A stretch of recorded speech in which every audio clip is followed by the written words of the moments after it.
We pray that your presence will be before us and everyone who serves in the decision-making process of our city.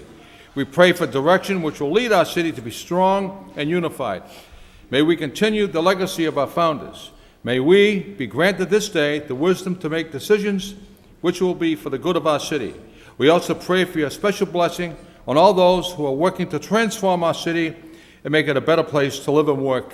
Amen. Let us honor America.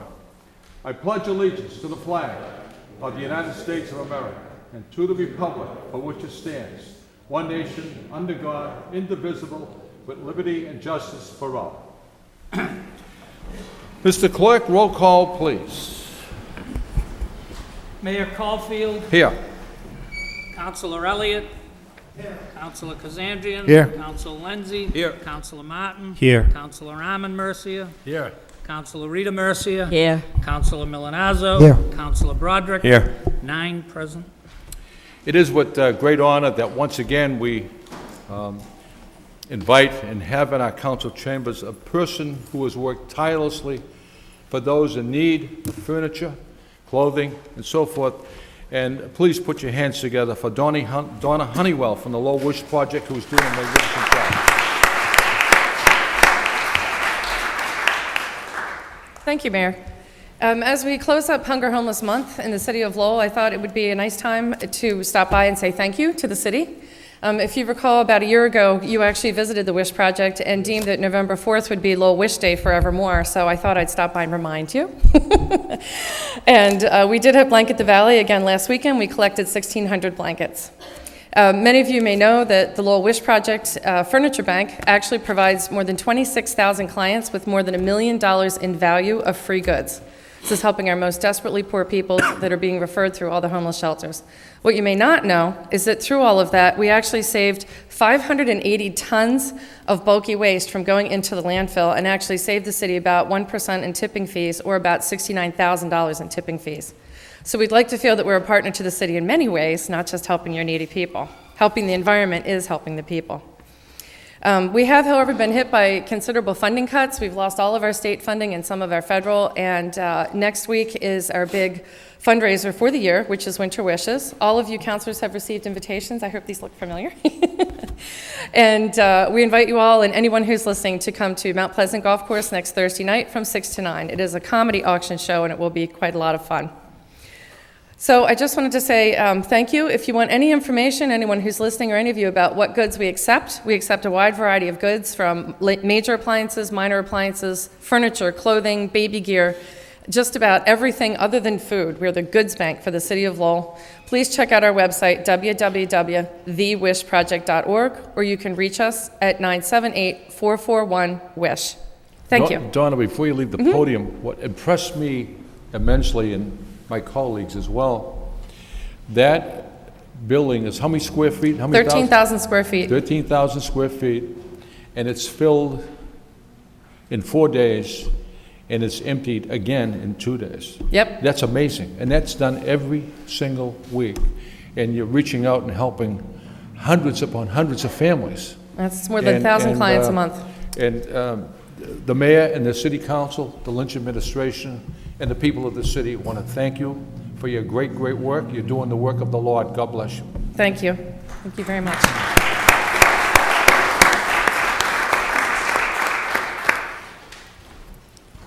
Before I accept the minutes of the last meeting, I would like to welcome Professor Bill Berkowitz and the students of UMass Lowell. I met with them in the mayor's office earlier this evening, and I'll tell you, they really have their act together. And how about putting a round of applause for these kids from UMass Lowell? Professor Bill Berkowitz, where are you? Thank you. Thank you. Some great students from UMass Lowell. Now I'll entertain a motion to accept the minutes of the last meeting by Councilor Broderick, seconded by Councilor Rita Mercia. All in favor signify by saying aye. Any opposed? The minutes are accepted and placed on file. Communications from Manager Lynch. Anybody have any? Councilor Rita Mercia. Thank you, Mr. Mayor. Through you to the city manager, in regards to the motion that I made on behalf of Mr. Sawyer, he came before us, and we talked about, filing some sort of a petition with the general court to modify the Mass General Law, Chapter 270, regarding smoking in an enclosed place.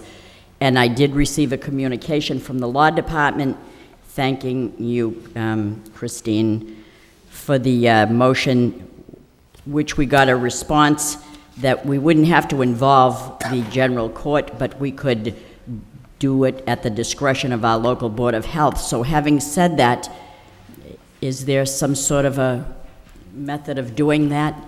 Well, I think if I may, Mr. Mayor, the council, I think the best way of doing that might be, in fact, to contact Mr. Sawyer with this information and advise him to go to the Board of Health, contact the Board of Health, and make his petition to them to make his case so that they could take that into consideration. That might be the best way to do that. And they meet how often? They meet once a month. And when is that? Mr. Lindsay, it's a Tuesday, Thursday night? What's the Board of Health? Thursday Wednesday. nights, I believe. Wednesday. Okay. I believe it's Mr. Souza, too, right? Yes. Right. We can contact. Okay. Well, because I think something should be done on a local level if he's that concerned about it. Absolutely. And this would be the best opportunity for him. This never involved the film industry. This never involved banning smoking from making a movie in the outside, in the open air, but it did involve a closed area like a play or something like that at an auditorium. But I think we could do something on a local level just to say that maybe next month there's a play coming up and they could give a discretion or some sort at the Board of Health. I thought we should address this for this gentleman. Right. Okay, thank you. Any other Council Elliott? Council Martin? Thank you, Mayor. On our desk tonight, Mr. Manager, is the purchase and sale agreement and term sheet for the arena. This is a good sign. Essentially, this is going to be on the agenda next week. Has it changed substantially from some of the discussion? I haven't had a chance to go through it, but I figured I'd get an update. No, it really hasn't changed dramatically since last fall when we discussed this, and even last spring when we presented information to the council. I think when you go through it, that we tweaked some of the language, particularly with regards to the one of the issues that did change was the relocation of the police mechanics facility. That we had hoped to have a year to move the facility. I believe in the end, it's about 120 days from the date of the transfer, so that will probably give us somewhere in the vicinity of late April to find a new location. So we're already working on that. Okay. But the larger items that, transferring the facility to the university paying us $800,000 for the 3 acres of land, which was essentially the price we were looking to put it out to bid for about a year ago when we were talking to some hotel developers. They would also transfer to us the 4 acres of land in Pawtuckettville. We have a certain number of hours at the arena for city use, so to be able to use the facility. I believe it's 5 times a year for city purposes. All of that's included within this. And so it's basically the same that we had discussed before. We just had to go through the finer points of drafting this up. So the plan is to execute this on Friday, and that's what we're shooting for right now. I'll get you more information as that becomes available. The Chancellor and the Senator and I have been talking today, and they have some ideas of how they'd like to do this. And then we'll be bringing this to the Council, because I'm only signing it, subject to the approval of the City Council. And then it will have to, the legislation's being drafted up, there's still various approvals that would be needed after the fact with the Arena Commission, the University Board of Trustees, the school building, the Building Authority would still have to sign on to various aspects of this. So this is essentially just step one in a number of steps that, and I guess the most important would be the legislation Right. that is filed, or is it to be filed, subject to this agreement? It's to be filed. This had to be hammered out first. Right. And this involved, it became much more than just the, negotiations between myself and the chancellor and with the participation of Senator Pangiatakis. Ultimately, this became very involved with the president's office, the building authority, the participation of all of the parties that would be involved in this. And once it got into the sort of the legal language is what sort of took up some time towards the end here. Okay. But what I think is important to note is this, the city is still going to be very much involved in the operation, maybe not the day-to-day, but, I mean, we still will have some stake, and I guess that's probably my next follow-up question. What is the legislation Actually, supposed to the do? university, the city will have no involvement at all in the Okay. operation of the arena. The arena will become the sole property of the Arena Commission will no longer have jurisdiction over the arena. There's discussions as to how the Arena Commission should proceed forward, because all it will have is the ballpark, and that doesn't seem to make a lot of sense just to Okay. have that. So there's discussions as to what the future of that will be. Which will have to be part of the legislation, correct? That would be part of the legislation. What would, the city would still be involved with, though, is, and this has been certainly one of my concerns on this issue, is what happens with the 3 acres of land. And there is language within the agreement as to the preferred use, and there's agreement with regards to the intensity of use that occurs at the site. There will be a committee put together with representation from the city. We'll have 2 people participating. The university will appoint 3, and then the building authority will appoint a person. So that's where we'll have some participation until it's finally developed. Okay, all right. So. Thank you, Mayor. Just one more question. When will our financial obligation cease to desist? Because I think this is, we clearly have a state-of-the-art arena, and it's still going to benefit the city. What we won't have is the financial obligation or that deficit that's been hanging on us.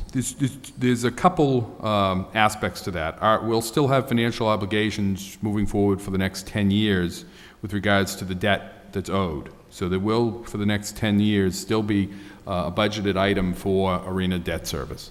The costs that have come with the operation of the arena will go away once it's transferred.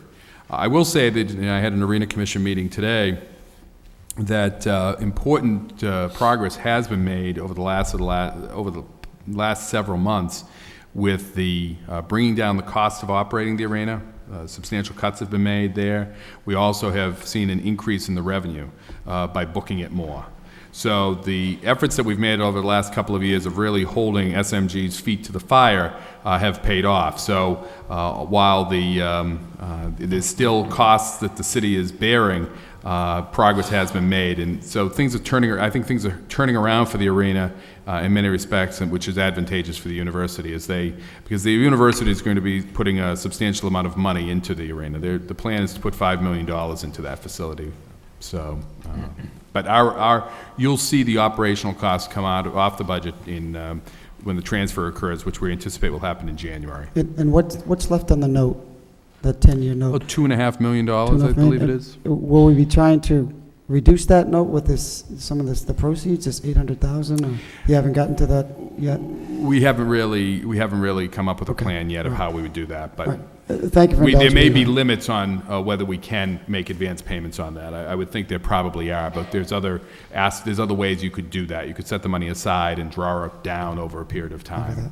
Something Okay. like that. Thank you for the update, Mr. Before I Manager. Thank you. recognize Council Martin, the great thing about the transfer of the arena is we're divorcing ourselves from the debt, but the arena is still here in the city offering venues and to support the economy. Council Martin? Thank you, Mr. Mayor. I wanted to speak on a different topic, also on a communication from the manager concerning the relocation of a company called Christec Interconnects to the city. There's a Christec, for those of us who don't know, and I didn't know until I got this, a California-based manufacturer of electronic connectors for military, aerospace, and biomedical markets. They're expanding into New England, and we're very interested in Nashua, New Hampshire. But had the opportunity on recommendation from a former Raytheon employee to look at Lowell, and the CEO of Christec wrote a letter to the city manager, which he shared with us, very complimentary to the DPD staff and to Teresa Park and Maria Da Silva Dickinson in particular. If I just could read briefly from it, all city staff, especially Teresa Park and Maria Da Silva Dickinson, made a strong and professional case for Lowell during our first visit. This led us to seriously investigate potential sites in the city's hub zone and its renewal district. The resulting project, first, Teresa and Maria worked tirelessly to locate suitable sites in the hub zone for us to tour and to ensure that Lowell was economically as attractive as Nashua.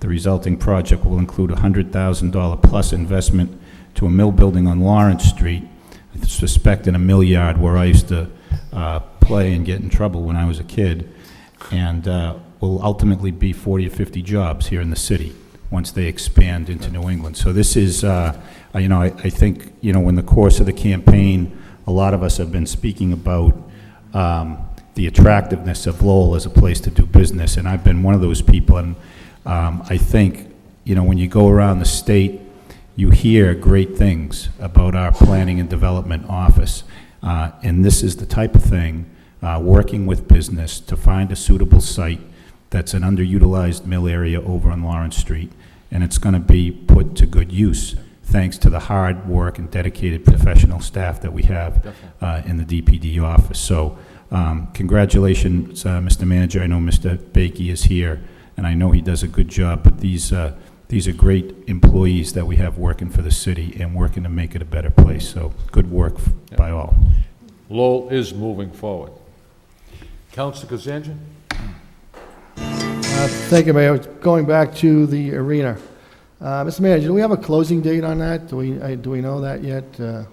We don't have a closing date yet because the closing date will really be set by when the legislature acts. Our goal is to do it by January.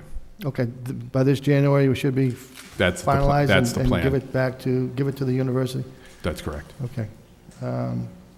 And back to the 3 acres of land that we have back there, is that going to be a private developer that builds there and lease to the, I know we talked about that before, and I think the chancellor was talking about that, and leasing it to the university so we get some type of tax revenue? Is that? No, actually, the plan that we have with the university is essentially the same one that the city has been pushing for some time now, and that is that it be developed privately for private use. It wouldn't be, the plan is not to lease it back to the university. The plan is to have hopefully a hotel development put in there with meeting space that would complement the arena and probably some other business uses, retail space, and some office space that would pay taxes. It would be privately owned, privately developed, and pay taxes. Okay, so it's going to be owned privately? That's the plan. Okay. Until such time as it's developed, it will be owned by the university and be used for, right now, the plan is to use it for some parking.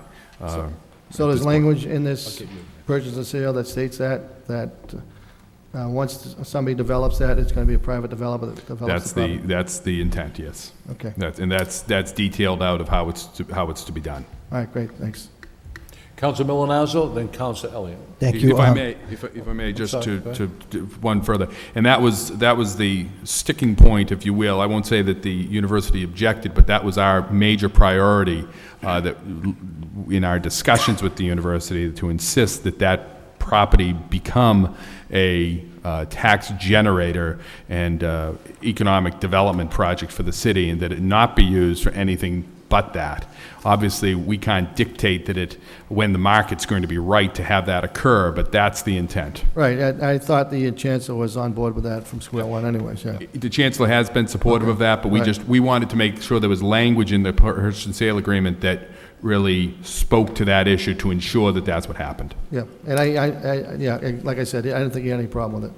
But it's great that this is coming to an agreement now, and eventually the city will get rid of this by January. Thanks. Council Milonazo? Thank you, Mr. Mayor. On a different subject, there is a memo in our packet from Mr. Moses regarding the FY09 fourth quarter financial review. This was actually in response to a motion filed by Councilor Elliott. If you go to the second page where it talks about the wastewater enterprise fund, my question has to do with, again, it looked like the fund did very well in FY09, but it does state that appropriations, were underspent. And my concern is that, as we all know, we've been having a great deal of difficulty controlling the odor from Duck Island lately. And it states here that appropriations were underspent in many areas, including wages, sludge removal, chemicals, and capital improvements. My question has to do with the scheduling of the improvements that are happening. Are we on schedule, or are we behind schedule based upon what I'm reading here? Actually, the odor control improvements are being funded from the $35 million bond authorization that was passed about a year ago. Okay. We actually had a progress meeting on that. That is moving forward and actually is being leveraged through stimulus funding. Right. Okay. Okay. Thank you. Okay. Council Elliott? In that same report, the parking enterprise fund, Mr. Moses or Mr. Manager, running at a loss. It says, it does indicate that revenues are $81,000 ahead of the budget, but that doesn't include operation costs of operations loss 552. What is that? Just normal everyday operation costs? I mean, do we know it's going to run a deficit from here till? Actually, going into the fiscal year, we had planned a small operating loss, reduction of the fund balance during the course of the year. They overperformed. They did better than expected, so that loss was less than we anticipated. Does the filling of space in the early parking garage, will that help this deficit? I mean, that actually was a major contributor to them outperforming in 2009. Okay. Yes. I mean, we're about to vote on the registry of motor vehicles tonight. Yeah, if I may just add to Mr. Moses, and I think it's important to point out that this is the fourth quarter for, the year ending June 30th. But certainly the what has transpired since then only improves our overall performance for the parking with a couple of things. One is the registry of motor vehicles taking up space, and they will not be, as you will see in the lease agreement that we have with them, they will not be paying rent the first year, but they will be generating traffic to the parking garage. Then subsequent years, they will be paying rent. The other plus for us is, and this is another issue that was discussed in the arena negotiations, is Lot A.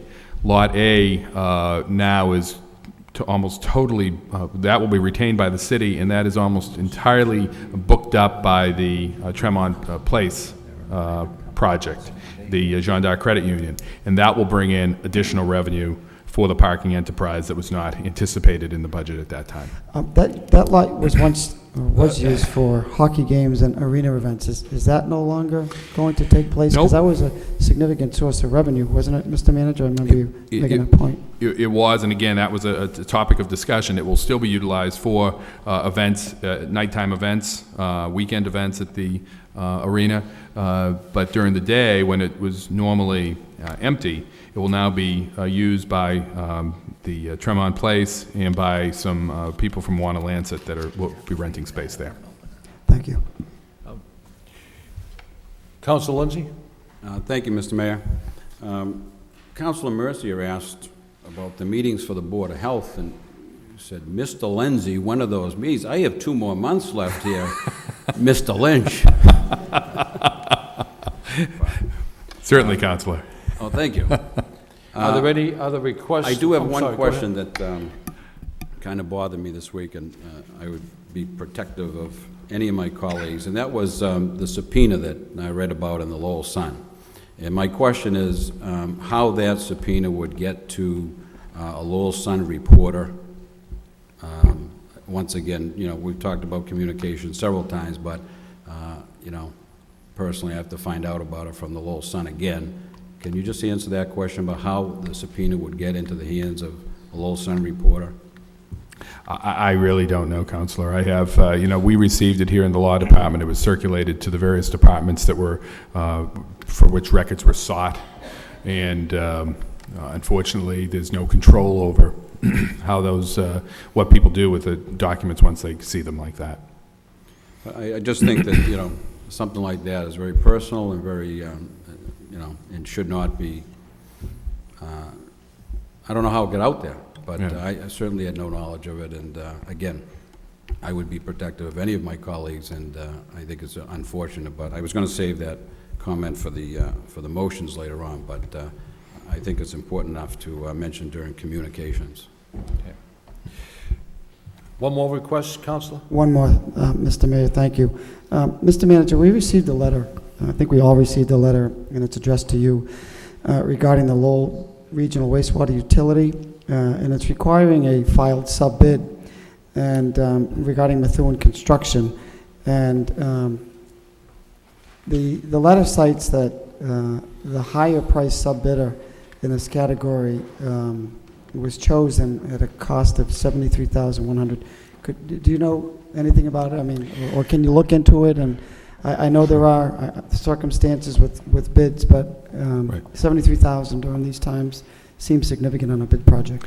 Let me tell you what I do know. I received a letter just the other day myself, and actually I received a call late last week from a counselor regarding this matter as well. And what we do know is that Methuen Construction is the general contractor. They have an option under the law. They get to choose the filed sub-bidders that they. The sub-bidders that have submitted on the project. It is their option to choose which one they wish to choose, and they chose the next highest bidder. We've asked them to give us some explanation of that. I will tell you that we cannot require them to use a different sub-bidder. They have their own reasons for doing that. We can't require them to choose a higher bidder or a lower bidder. They have that their own option based upon their needs in completing the project. I will tell you that Methuen Construction was the low bidder by over $1 million. I was just going to say that's what it says. I mean, they were the low bidder, and then they can do. I mean, would that savings transfer to, you know, to the city of Lowell, the $73,000, or if they had chosen the low bidder, it's conceivable that it could have. Okay. Again, they were $1 million lower than the next highest bidder. Great. The next lowest bidder. That answers my question. Thank you. Okay, accept the communications and place them on file by Councilor Broderick, seconded by Councilor Lindsay. All in favor signify by saying aye. Any opposed? The communications are accepted, placed on file. We're going to go out into our public hearing at 7 p.m. The public hearing. Conduit location by CCG Communications requests 38 feet of conduit in the corner of Merrimack and Palmer Streets. Those wishing to speak in favor, please come to the podium. Give us your name and address. Good evening. Raquel Gravelisi, CCG Communications. We're at 321 Walnut Street in Newton, Mass. Okay. We just are proposing to put in a 38-foot conduit from a National Grid manhole to 178 Merrimack Street, Enterprise Bank. Okay, fine. Anyone else wishing to come to the podium to speak in favor? To speak in favor? To speak in favor? That portion of the public hearing is closed. Those wishing to speak in opposition, public hearing is closed. There is no opposition. Refer this to the wire inspector by Councilor Rita Mercia, seconded by Councilor Milanazzo. All in favor, signify by saying aye. Any opposed? It's referred to the wire inspector, okay? Okay, great. Thank you. What's the next one? The next article on the public hearing is National Grid to place 30 feet of conduit in Clark Road Those wishing to speak in favor? In favor? Is there a representative from National Grid here?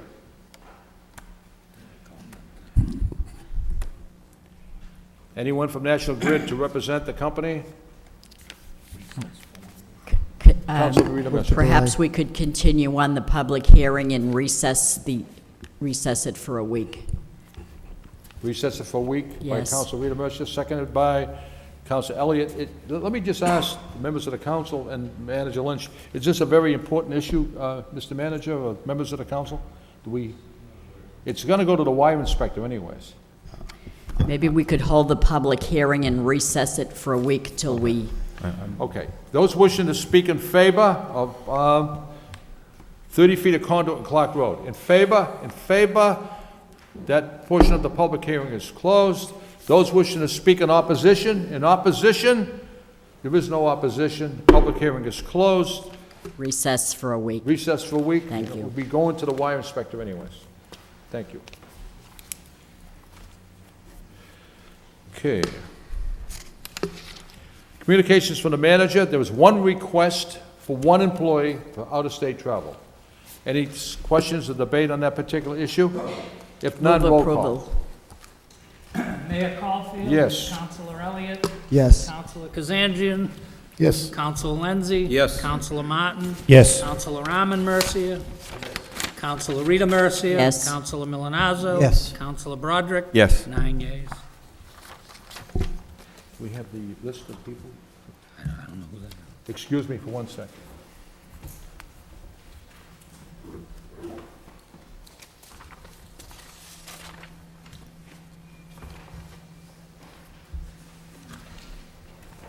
This is a communication from Manager Lynch, appointment to LTC Board of Directors. There's no confirmation needed by the council. The manager's requesting Paul Cochran be reappointed, Mike Damaris be reappointed, LZ Nunn be reappointed, Victoria Woodley from the library is previously held by Doris St. Martin, Fire Department Chief Philip Lemire, replacing Rini Demers, and City Manager's Office Donna McIntosh. Accept the communications and place them on file by Councilor Martin, seconded by Councilor Arman Mercia on the request. Yeah, Mr. Mayor, no issue with these appointments, but I did file a motion last week Yes. to consider the council appointments. We've scheduled a subcommittee meeting for Tuesday, November 10th at 5:30. If folks are interested in seeking one of the council appointments, I'd ask that they either contact me or contact the mayor's office or the manager's office, and ask the manager if we could perhaps post something on the website as well. If people are interested, they could apply that way. And- Accept those communications and place them on file by Councilor Kazanjian, seconded by Councilor Arman Mercia. All in favor, signify by saying aye. Any opposed? Those communications are accepted and placed on file. Vote, authorizing the city manager acting through the Division of Planning and Development to apply for, accept, and expend funds in the amount of $1,550,000 from the United States Department of Housing and Urban Development for homeless assistance service. Whereas since 1987, the United States Department of Housing and Urban Development programs authorized under the McKinney-Vento Homeless Assistance Act have been a major source of federal assistance to states, local governments, and nonprofit organizations for meeting the needs of homeless individuals and families. And whereas it is widely recognized and accepted that these and other programs designed to assist homeless persons are more effective and efficient when carried out through careful, planned, and systematic local approaches, otherwise known as the continuum of care systems, and whereas the City of Lowell is the lead entity of the city's Continuum of Care Homeless Programs Initiative, which over the past 10 years, in cooperation with the city's homeless housing and service providers, has secured over $10.8 million in Continuum of Care homeless assistance funding. And whereas the City of Lowell must approve the application for funds and submit the application to the United States Department of Housing and Urban Development for funding, now therefore be it voted by the City Council of the City of Lowell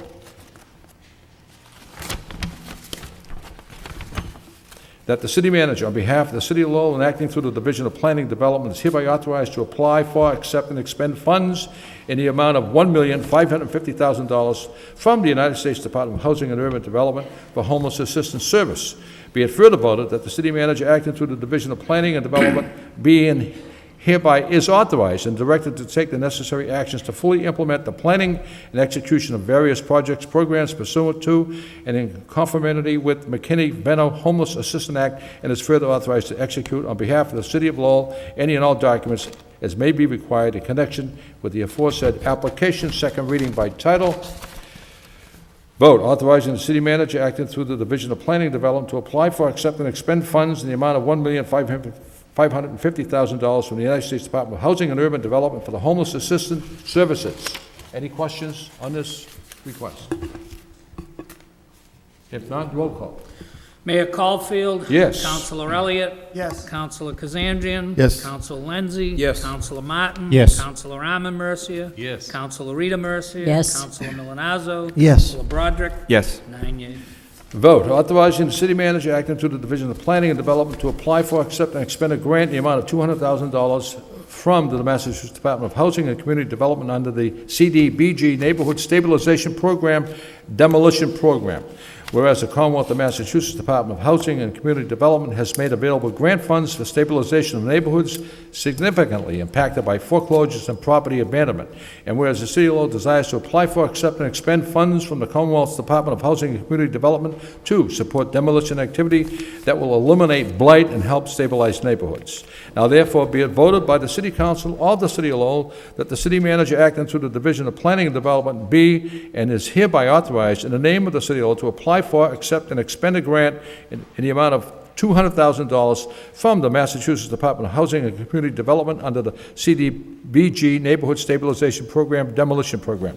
Be it further voted that the city manager, on behalf of the City of Lowell, be and is hereby authorized to execute any and all documents necessary in connection with the said grant for the Massachusetts Department of Housing and Community Development under the CDBG Neighborhood Stabilization Program, Demolition Program for stabilization of neighborhoods significantly impacted by foreclosures and property abandonment.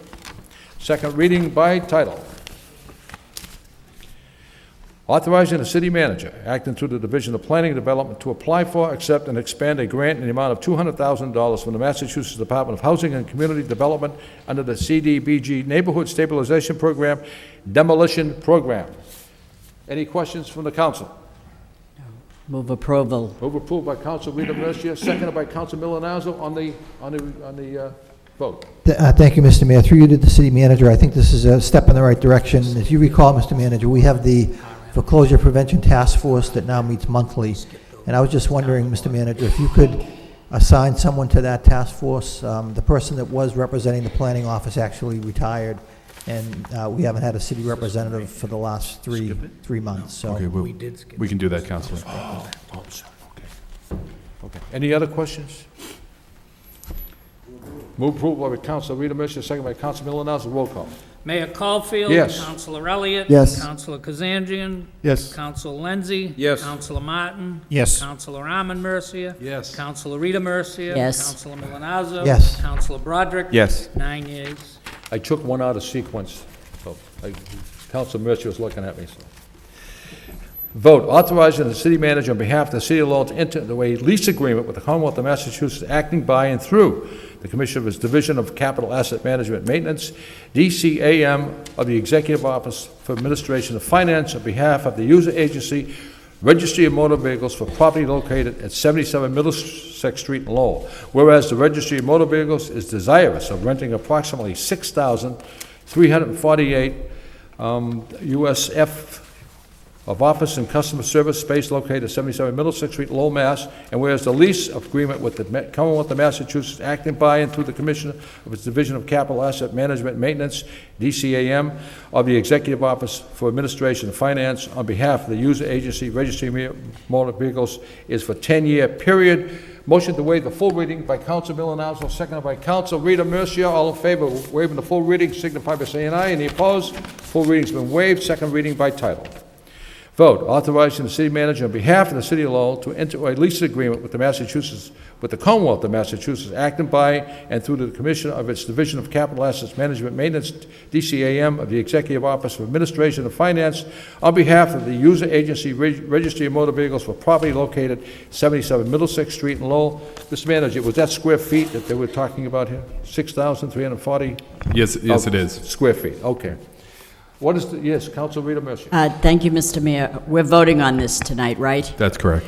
Let me just say that this city was faced with a dilemma. The dilemma being by the state that they were going to pull up stakes and take off. We would probably have to have our residents and business people, registry, insurance people, go to Lawrence, go to Wilmington, go to Haverhill. And this is the fourth largest city in the Commonwealth, being Lowell here. So our delegation stepped up to the plate, being Senator Panagiotakis and our State House delegation, our state reps, Murphy, Dave Nangle, and Tom Golden. I believe that, you know, you have to give a little bit to get something back. And I know that for 18 months, we will not be receiving any revenue from this registry going into the garage, but the benefits will outweigh anything else. There will be parking in the garage. People will be able to still do a full service line of work and business at the registry. So I'm in favor of this. This is a very good move, and I want to thank our State House delegation and our state senator for allowing this to happen. And I'm glad that they chose to stay here, because this is a service for our people that is very important. I can't imagine going to Lawrence or Haverhill or Wilmington. So thanks to everybody involved, and thanks for using our garage. I'm very happy about this. Is a win-win situation. Thank you. Councilor Kazanja, then Councilor Martin. Thank you, Mayor. I also agree with Councilor Mercier. I think this is a great thing for that area. First 18 months, is Mr. Manager, is 18 months that we're not going to be receiving any rent? That's correct. Okay.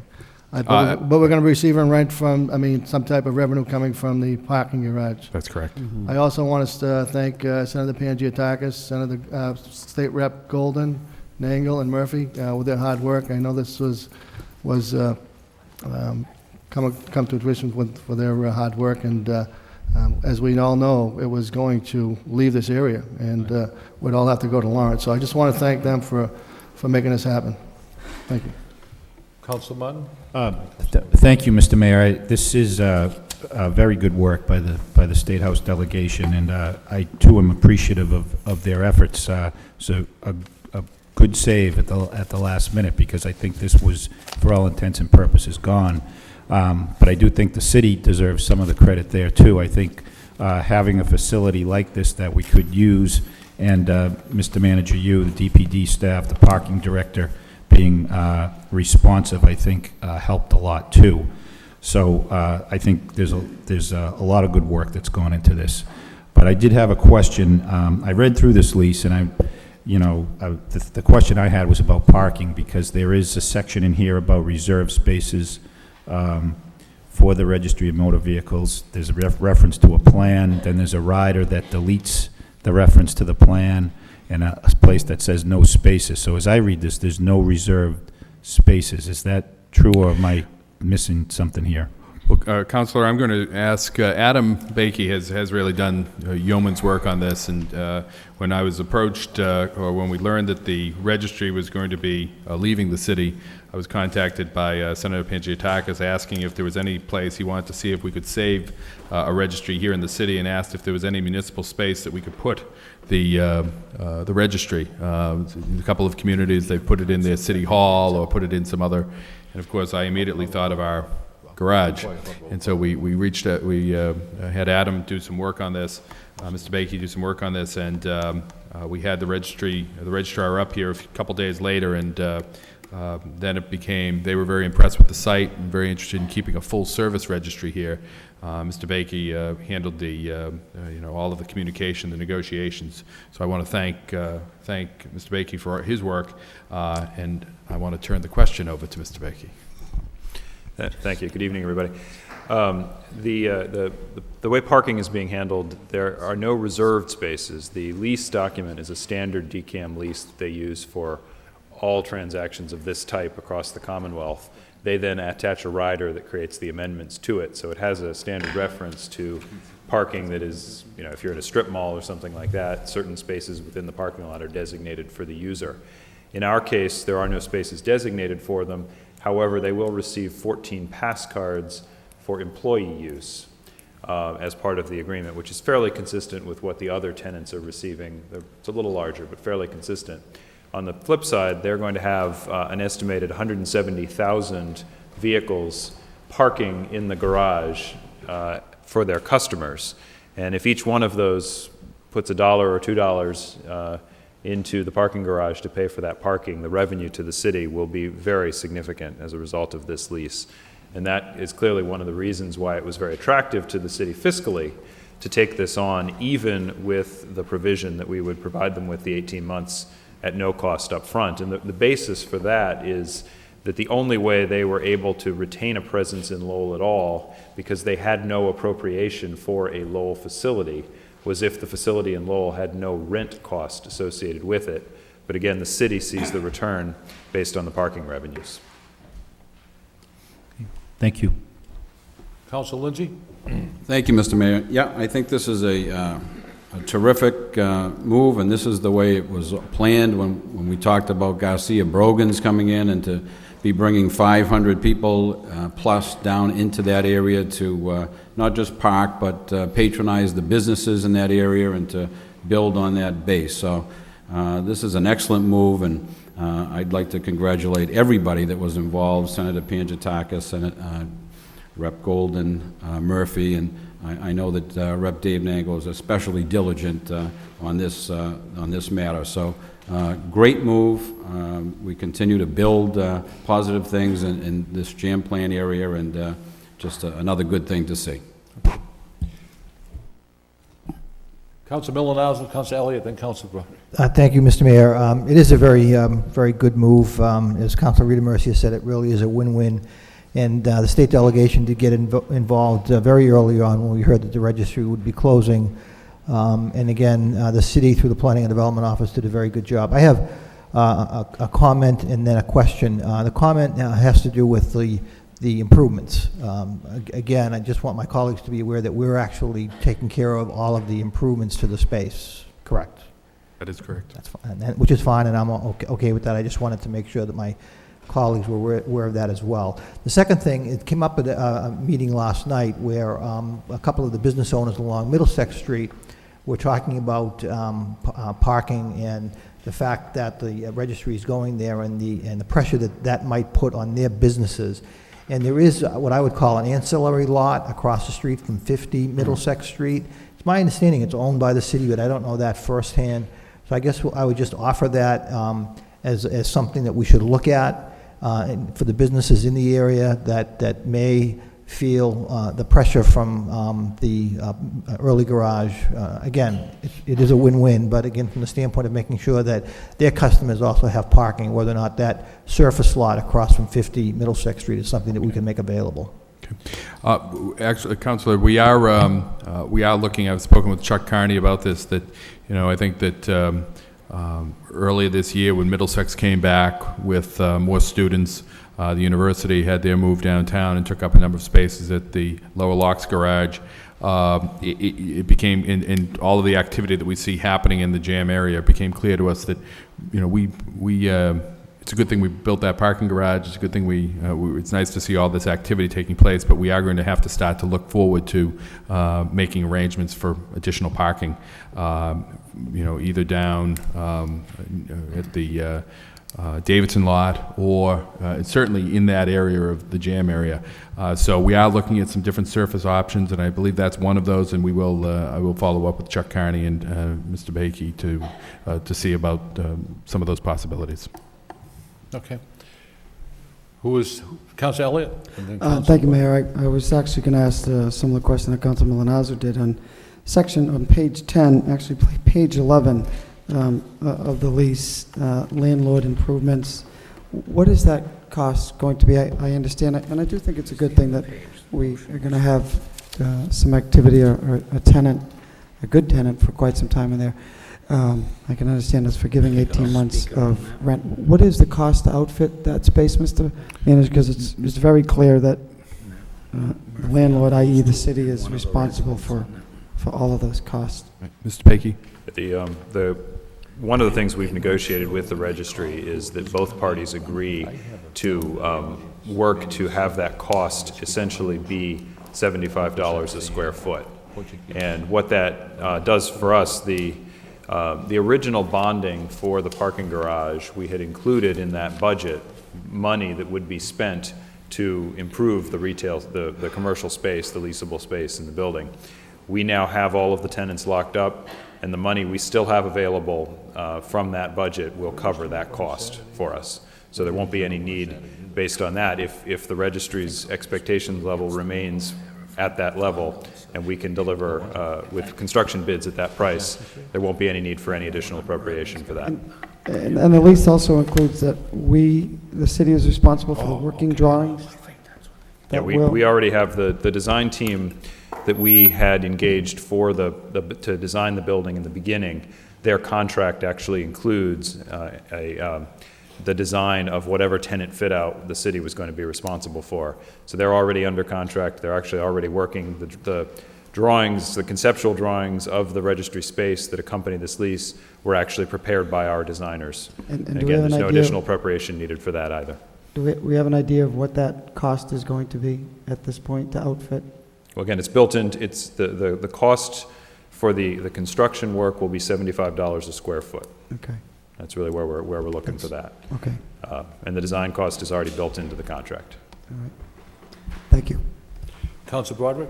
Thank you, Mr. Mayor. I think, as my colleagues have said, that this is a win-win. I want to congratulate the Senator Pangiatakis and the delegation. I think this is a type of partnership between the state delegation and the local elected body and the administration that we need to see, and this is what sets Lowell apart in getting things done and moving forward. It's we're going to have 18 months without rent, but I think we have a big service that this is going to provide to all of our residents. People aren't going to have to travel out of the city to other cities to do their the registration and registry of motor vehicles business. So I think it's very important to keep them there, keep it in Lowell, and I think creating 170,000 annual trips is going to be another catalyst for that area, and it just continues to show that this is moving forward and we're on the right track down there. Thank you. Anyone else? Council Armin Mercier? I just want to reiterate what some of us have been saying for quite some time, that the catalyst of that garage is the biggest reason why that area is going to be successful. It started with the city's investment in the garage, knowing very well that parking is a key in any redevelopment activity that takes place. Followed now by the courthouse at the end of that strip, and I understand there are a number of people looking at those spaces that are available by the private sector. I think it's a win situation all the way around, and I think that when this is done, people are going to recognize how important it was for that vote to have been taken and how important it is to be able to market it the way we have marketed, and that people on that street, on the 3 streets, are fairly happy. There are going to be a lot of tweaking that we need to do with the parking, but I'll tell you, there's more activity on those 3 streets that there haven't been in a long, long time. So I think the congratulations for everybody is in order, not only the delegation, but the administration and the council who stood fast and said this will be a catalyst for the development of the rest of that area. And that happens all the time, just like the arena, just like the LaLasha Park, just like some of the buildings that were turned into housing in downtown Lowell. The Sun Building, the Shadowfield Building became all of a sudden very active with offices. These are the kinds of partnerships that we need to continue doing and not be afraid of it, because now this, to me, is proof that that was a great investment. Thank you, Mr. Council Armin Mercier, and I want to echo the feelings of the entire council. I echo your feelings immensely. And if we hadn't built that garage, there'd be 900 people looking for someplace to park, which would be a total nightmare. Plus the fact, Mr. Mayor, if we hadn't built that garage, we'd have to go to Haverhill to have our license right. renewed. that's right. And furthermore, the parking garage is the anchor, the catalyst for the Hamilton Canal. And Adam Backey mentioned that the people from being serviced by the Registry of Motor Vehicles will be paying at the garage as well. But more importantly, be 3,400 people coming into Lowell on a weekly basis. They go to the registry, they're gonna go to a restaurant, they're gonna go to the bank, they're gonna do the shopping in Lowell. So it's a home run in any community. So, Mr. Manager, on behalf of the council, DPD, Senator Panagiotakis, Representative Murphy, Golden, and Nangle, they deserve plaudits, and it's a really, seriously, a home run for the entire city. No more discussion. I'll ask for a roll call. Mayor Caulfield? Yes. Councilor Elliott? Yes. Councilor Kazanjian? Yes. Councilor Lenzi? Yes. Councilor Martin? Yes. Councilor Arman Mercia? Yes. Councilor Rita Mercia? Yes. Councilor Milonazo? Yes. Councilor Broderick? Yes. 9 yeas. Before we proceed with the agenda, does anyone have a cell phone on? If you do, please turn it off, because I think that's where we're getting some interference. Cell phones, please shut them off. Thank you. Moving on with the agenda. Oh, I get it right here. I believe it's the last article on the manager's agenda. Vote. Order to repair the Edward A. LaLasha Park outfield wall, ordered by the City Council of the City of Lowell as follows: that the amount of $88,500 be transferred from the LaLasha Park Future Renovation Fund, number 1704, as more fully described in Attachment A, to Capital Fund for Baseball Stadium Fund, number 5400, more fully described in Attachment A, second reading by title. Order to repair the Edward A. LaLasha Park outfield wall, that the amount of $88,500 be transferred. Any discussion? Council Rita Mercer. Yes, I just want to quickly explain this request for the transfer of money.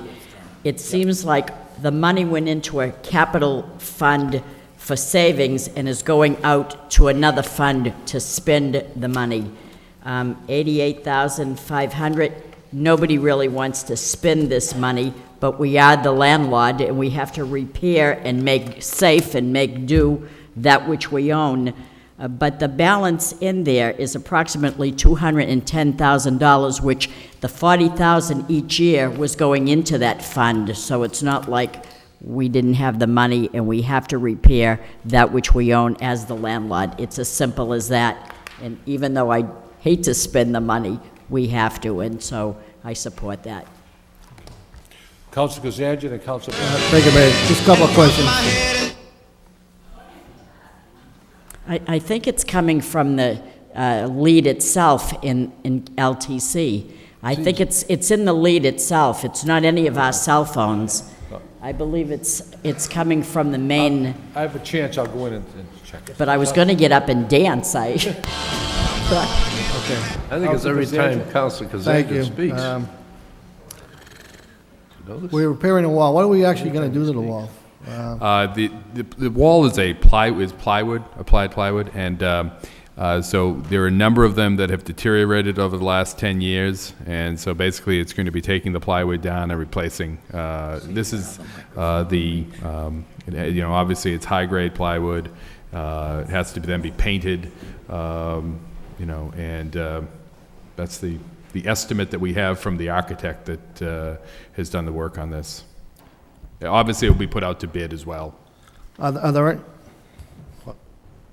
any other repairs that have to be done to the There are a number of other repairs, and what I can do is I can get the council a copy of the needs analysis that was done, physical needs analysis that was done of the facility. There's some leakage in some of the roof areas. There's some systems that need to be replaced. Those are more short-term and longer-term needs of the facility. But this is the one that if we try to do that, we couldn't do it, those types of projects, we couldn't do it in enough time for the beginning of the new baseball season. It would trigger going through what's known as designer selection, which is a lengthy process of bringing an architect on that we would then have to, there's a whole process that goes with that, and there's no way we could get that work done by March when the university needs to get in there. So instead, we want to get the outfield wall done. There was a serious problem last year where one of the players actually hurt himself going through the wall because of the deterioration, and or in part because of the deterioration, and so we need to take care of that immediately. In the meantime, we'll do the specifications for the remaining portions of the work so that we can bid that out and have that work commence as soon as the baseball season ends next year. Do you think the work that has to be done it will exceed the $210,000 that we have in there? It may. In the long term, it may. There's a couple of different ways we can do that, and we're sort of looking at that right now. We can phase the work. As I said, it's immediate, short-term, long-term, and we can phase it out and just do what needs to be done each year. The other way you do it is, we could do all of the work, which would be problematic because it would take quite a bit of time to try to get all of the work done over that short window that we have between the end of the baseball season and the beginning of the new season, and it's over the winter months. But it will probably exceed the $210,000 that we have available. But if you recall, that's why we set aside the 25-cent ticket surcharge and the 50-cent ticket surcharge that will go into effect. The money that we gain from that will pay for debt service, will be scheduled out to pay for debt service that would be incurred in any improvements to the ballpark. Okay, if we can get a report on the repairs that have to be done. Yeah, we'll get a report out to you on that. Councilor Broderick? That is exactly what I was going to ask, is if you could, if we could get a copy of any capital improvement plan. I assume they have thought about what the needs are coming and how it's going to be paid for, including the money from the ticket surcharge. So hopefully can pay for itself, the improvements, if we could get that report. If I could just comment, it will pay for ourselves. The plan that they have is just the needs. The financing, it doesn't consider financing and all. That would have to be done in-house, that we would determine how it would be financed over the long term. But we'll get that for you. Any other discussion on this particular issue? If none, roll call. Mayor Caulfield? Yes. Councilor Elliott? Yes. Councilor Kazanjian? Yes. Councilor Lenzi? Yes. Councilor Martin? Yes. Councilor Armin Mercia? Yes. Councilor Rita Mercia? Yes. Councilor Milonazo? Yes. Councilor Broderick? Yes. 9 yeas. Are there any subcommittee reports? Mr. Mayor, we have a 268A here for a... Where? Oh, we don't? We've pulled that back for... Oh, they Hold on. withdrew it? I'm sorry, I should have let you know that. Oh, I didn't know. That's okay, been thank you. withdrawn. But Mr. Mayor, if I could just add one Mr. more Manager. thing, going back a couple of items to the early garage. There is a plan that we're working on right now with the Senator's office and the Registry's office to do an official ceremony regarding this lease later this week. And so once we finalize that, I'll get that word out to the council. It was done by Monday? It will be done by Monday. Okay, now, are there any subcommittee reports? No subcommittee reports? Fine. Going to move on with the agenda. We have one claim, property damage referred to the law department by Councilor Rita Mercia, seconded by Councilor Lindsay. All in favor signify by saying aye. Any opposed? It's on its way to the law department. Motions, and I understand we have a resident who would wish to speak on this first motion. This motion is by Councilor Elliott. The City Council requests the city manager to report on the contamination at the Grand Manor condominiums. Seconded by Councilor Lindsay. Is there someone who, yes, come right to the podium, sir. Just give us your name and address. Yes, good evening. My name is Ellsworth Evans, 175 Willard Street, Unit 5, which is Grand Manor condominiums. Thank you, Mr. Mayor and members of the council, for the opportunity to address you. About December 2008, and January 2009, that time period, we became aware that our property was once a dump site operated by the City of Lowell and known as the Willard Street Dump. Prior to this time, it was unknown to us. No disclosure, I'm sorry, Go ahead, take no your time. disclosure that this was once a landfill was made in 1983 when the property was transferred from the City of Lowell to a Mr. Kostakis, I believe is how you pronounce his name. He was the developer of Grand Manda condominiums. And also, during the subsequent transfers of ownership of those units, there was no disclosure that this was ever a dump site.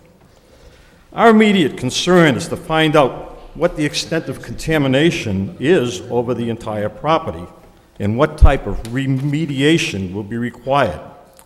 At this time, only a small portion, that which was disturbed during some excavating that we were doing, has been tested. But it has been identified as an imminent hazard site which contains known carcinogens. This is a great concern to us because there are many children who live in Grand Manda condominiums who also play in the yard. When I first bought my unit at Grand Manda condominiums, I saw that big field out back and said, what a wonderful place to play. I have a different opinion of that now. The City of Lowell all of this has been reported through the EPA and the DEP and the proper authorities, of course, and the City of Lowell did contract with TRC, company, to prepare a scope of work that was required to test the property. And this has been done. It was done in August.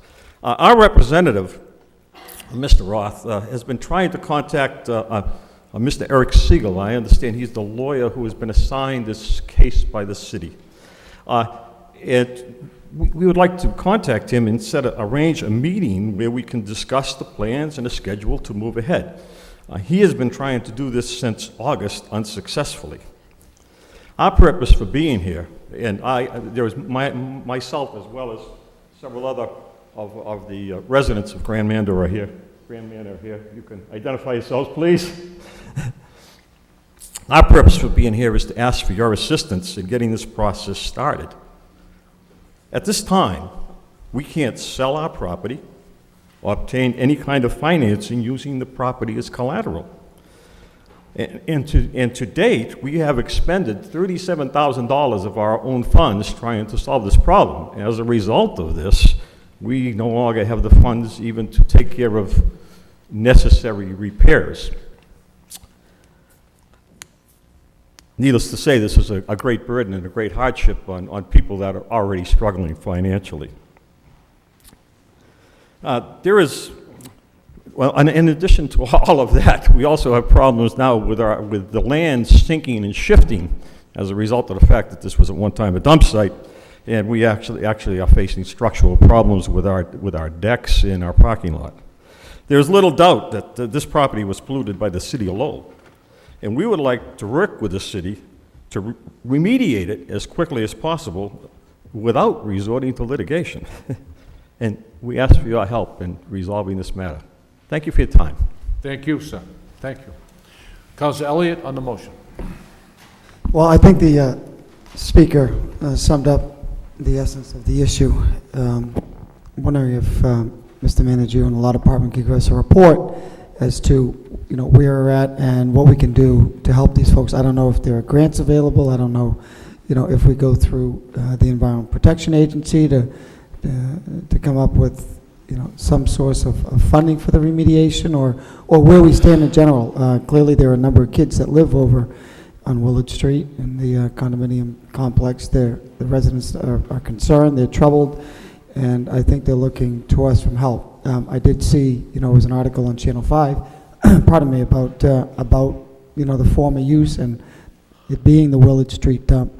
So the residents contacted me, and I told them I would bring it forward so we could have a discussion, get an update as to what the issues are. And there seems to be known carcinogens on the property. What can we do to help? What can we do to help these people? Mr. Manager? Counselor, if I could, and I will limit some of my response. I think it's best to discuss this in a different manner, given the city's involvement in this. We'll certainly prepare that report for the council.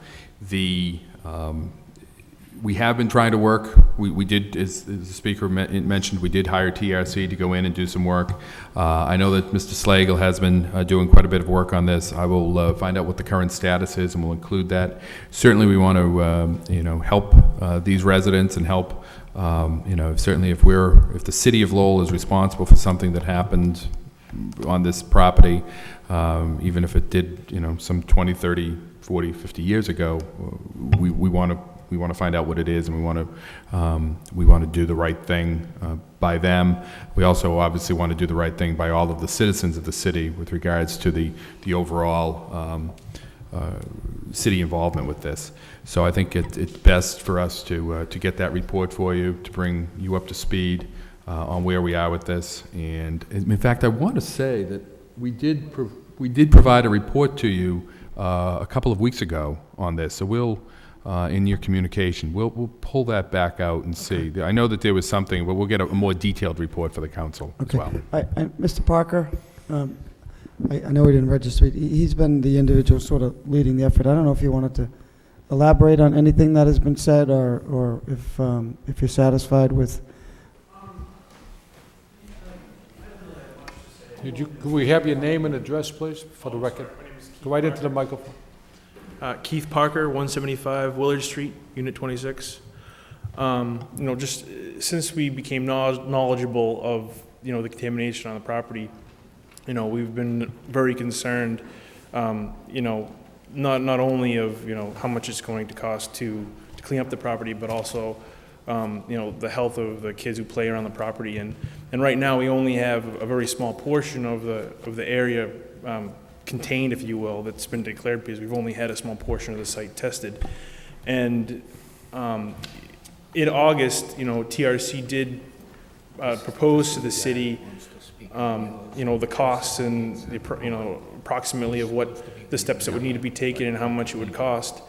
And for the last couple of months, the city did allude to setting up a meeting with us to discuss, the costs of this.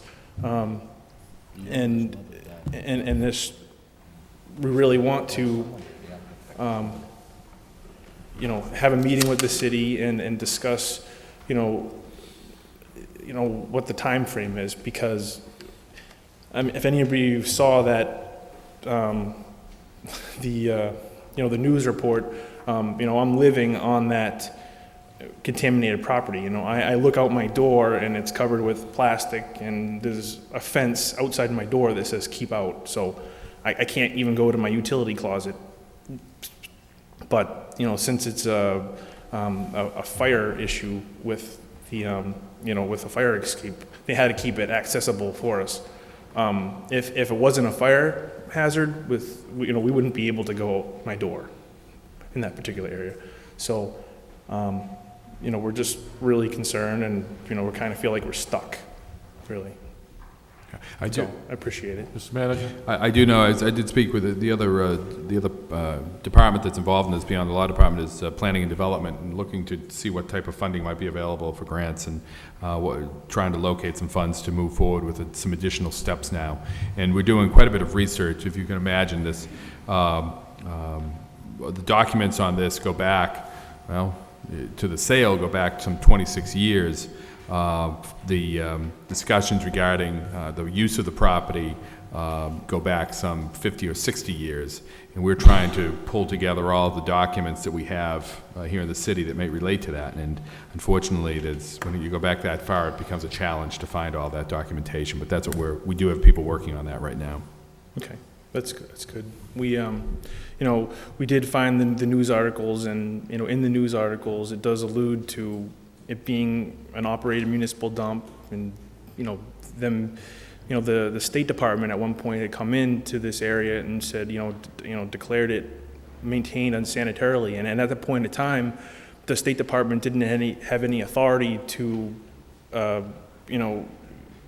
tell the government, the city government at the time, how to maintain their municipal facilities. And and that the path forward was going to be to, attempt to close it, which they ended up doing, but on a day-to-day basis, they were going to cover it with 6 inches of soil and try to avoid having fires in the dump, which obviously, which isn't a good thing. So, I appreciate your time, and I hope we can work to resolve this in a timely manner, because it's unsightly and it's very intrusive to everybody who lives there, and especially since a lot of renters are thinking about leaving, have left, and it's not as easy for owners to get out of leases and or get out of mortgages and stuff like that. So everybody's very concerned about what's going to happen. Can I ask one question? What's the average length of years people have lived in these condominiums? I myself have lived there for about 4 years. Yeah. 7? 11? Tony's been there about 11, and then there's a lot of people who have lived there a long time. So that's another thing we've been looking into is, as far as evidence that there was a dump site there, is there are a lot of neighbors in the neighborhood that have been there or have had family in the area who were coming over to us during the work that we were doing, saying, "Have you found anything yet? We're wondering when you guys were when something was gonna be found here." And it's kind of, disturbing that it was never disclosed, and I don't, put anybody to blame for that, except for the fact that the newspaper articles that we found said that the dump closed in '54, and it temporarily opened when Hurricane Carol came by, and they used it for, dumping stumps and trees and brush.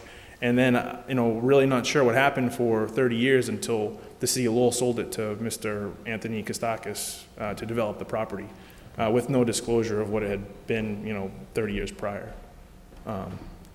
So. Thank you. Sure. Any other discussion? If none, all in favor of the motion signify by saying aye. Any opposed?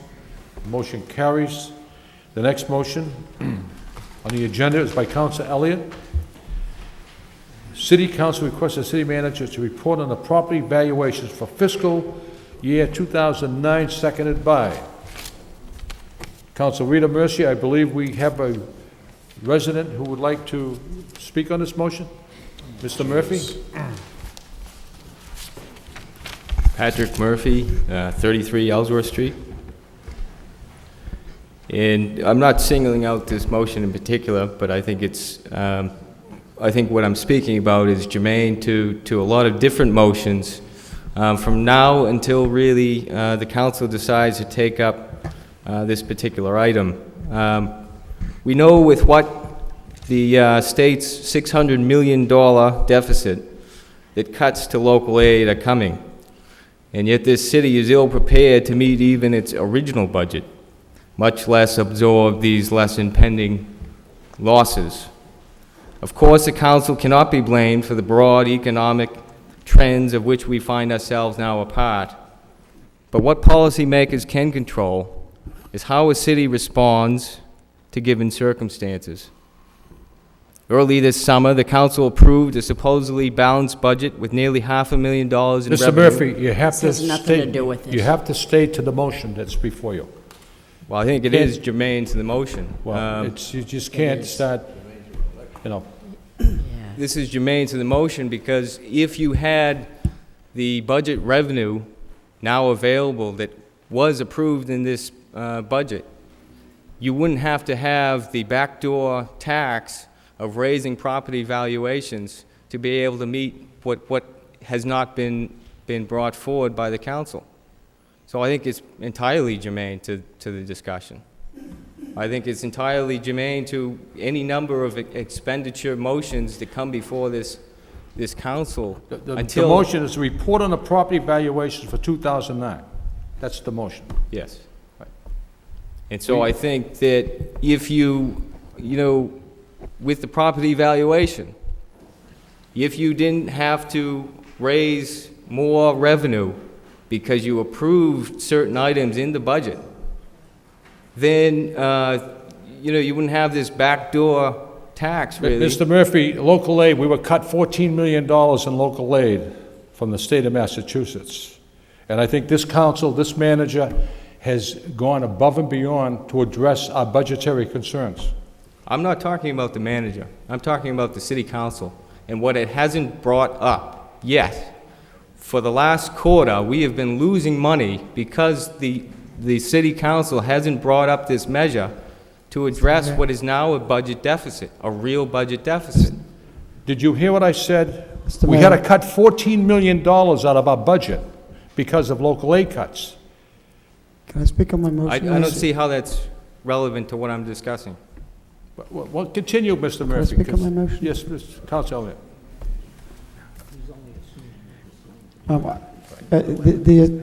The essence of my motion is to get a report on property valuation. It's revalued on an annual basis now. So that was what I was looking to get. Where are we this fiscal year on our property valuations, and what impact that's going to have on our total property valuation, which has an impact on Prop 2.5 and setting our tax rate. So do we have any idea, Mr. Manager? I know maybe the valuations aren't complete, but I'm going to presume that there's been somewhat of a reduction in property valuation across the city. What impact does that have on the shift that we presumably will approve like we do from the commercial, industrial, away from homeowners? So that's what my motion is about. Mr. Manager? If I may, to the valuations have not been approved by the Department of Revenue.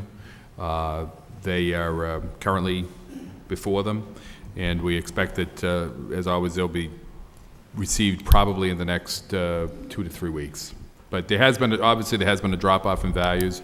Commercial has dropped off a little bit more than we thought it was going to, but it has dropped off. Okay, have there been a lot of, I know they look at, they look at certain property valuations. Is there concern? Do we feel comfortable with what we're submitting to the Department of Revenue? Absolutely, Okay. absolutely. Yeah. And just one And last- growth is New growth? Growth is hitting where we expected it would hit. Okay, that was my- roughly $1.7 million. Okay. Thank you. That was, I look forward to that report. once- I just have one question for the manager. Mr. Manager, we all know, the council knows, and you know, how difficult it was to provide the services that people expect and deserve.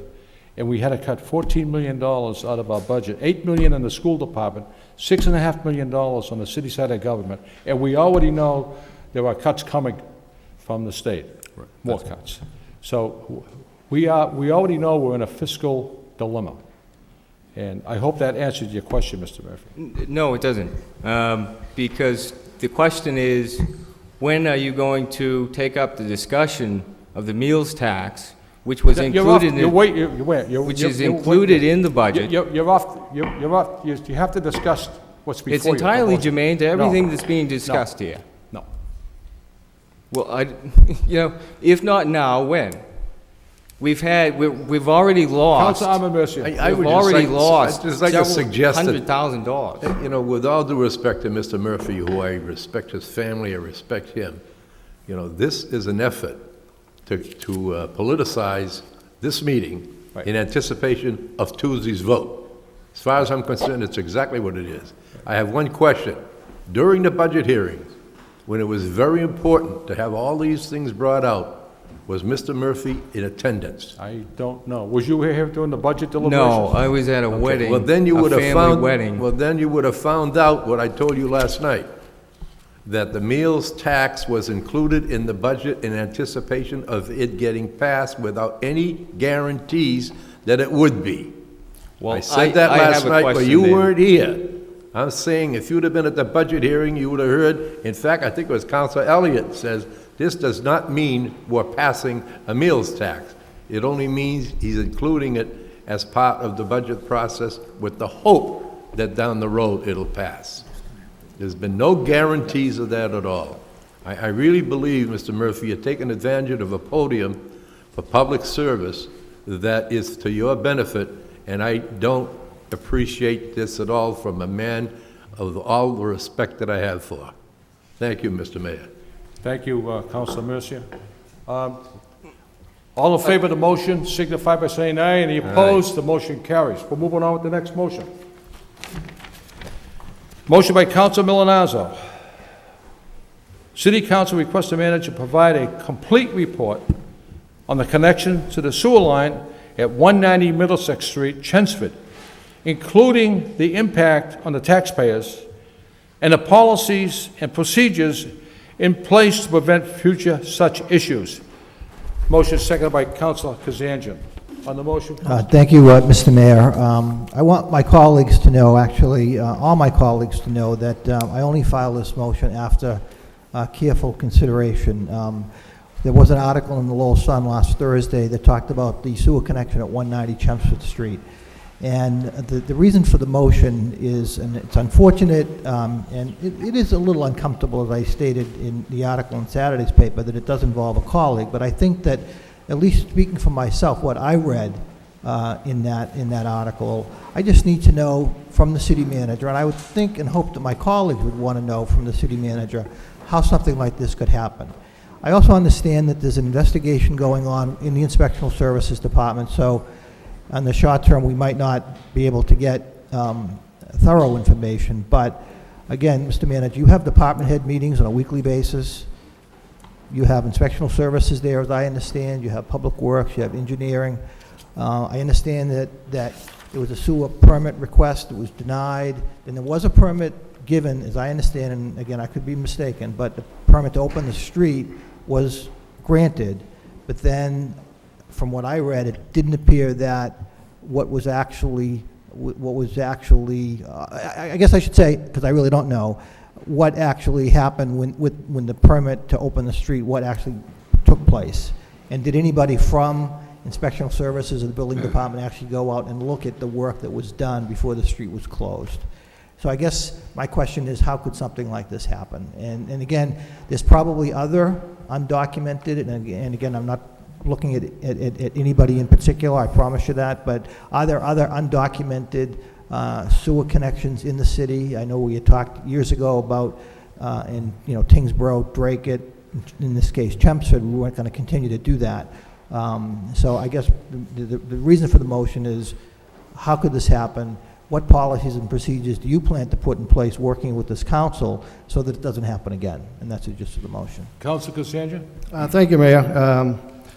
Councilor Malinowski brought this motion up, and I would like to wait for the full report. I look forward to the full report.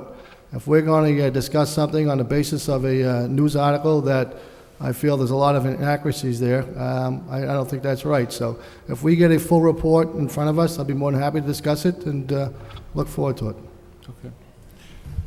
Councilor Lindsay? Thank you, Mr. Mayor. I guess my question is the same. How does this happen? And I just want to go back to the subpoena, and probably for my benefit and the benefit of the students from the university, when a subpoena comes into the city from the district attorney's office, it's delivered to,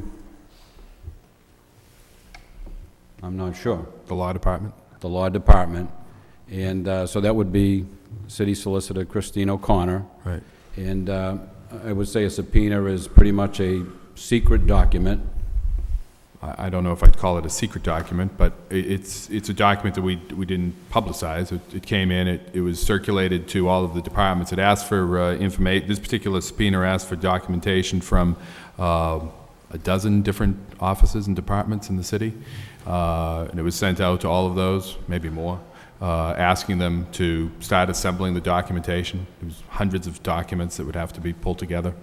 So a dozen different departments would see the subpoena and act on it. And within each department, there are a number of people that see it. So probably hundreds of people. Conceivably. If you added everybody up. Right. Okay. Maybe not Right. hundreds, but conceivably it's dozens of people. Okay. So I just find that, much like Mr. Murphy,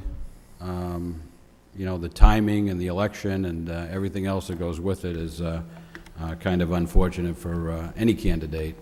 But I guess it's out there and it happened and it's in the newspaper, and I would like to see these allegations or this investigation speeded up, maybe to the point where we could come to some sort of a conclusion by week's end.